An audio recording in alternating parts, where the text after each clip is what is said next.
नमस्कार, आकाशा मराठी न्यूजमध्ये आपल्या सर्वांचं स्वागत आहे। कर्नल सोफियानवर टीका भोवली, मंत्री विजय शहांवर एफआयआर, हायकोर्टानं फटकारले, रात्री गुन्हा दाखल।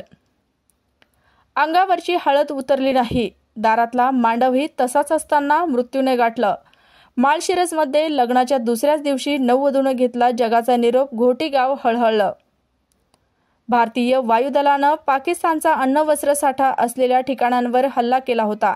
न्यूयॉर्क टाइम्सचा खळबळजनक गौप्यस्फोट।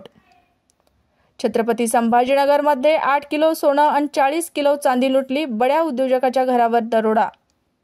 तरुणाच्या छळाला कंटाळून आयुष्य संपवणारी मुलगी 10वीच्या परीक्षेत शाळेत पहिली आली, अख्खी बारामती हळहळली। टॅरिफनंतर अमेरिकेची आणखी एक खेळी, दुसऱ्या देशात पैसे पाठवण्यासाठी कर द्यावा लागणार, येणार आहे पुढे नवं संकट। जिंतूर जालना महामार्गावर अज्ञात वाहनाच्या धडकेत दुचाकीस्वार ठार, आग लागलेली बस 1 किलोमीटर धावली, ड्रायव्हर उडी मारून पळाला, प्रवासी होरपळले, 5 जणांचा मृत्यू। फडणवीसांनी डोनाल्ड ट्रम्प यांनाच कुलदैवत मानावं, संजय राऊतांची भाजपावर टीका। दोन्ही मुलांना मैदानात उतरवलं, भारताचंही नाव घेतलं, इम्रान खानच्या खेळीनं पाकच्या राजकारणात खळबळ। तुर्कीच्या सफरचंदावर घातलेली बंदी पाकिस्तान्यांना झोंबली, पुण्याच्या सुयोग झेंडेंना धमक्यांचे फोनवर फोन। दहशतवाद नाहीसा करणारच, पुलवामाच्या त्रालमध्ये सुरक्षा दलाची दहशतवाद्यांशी चकमक सुरू, 2 जण ठार।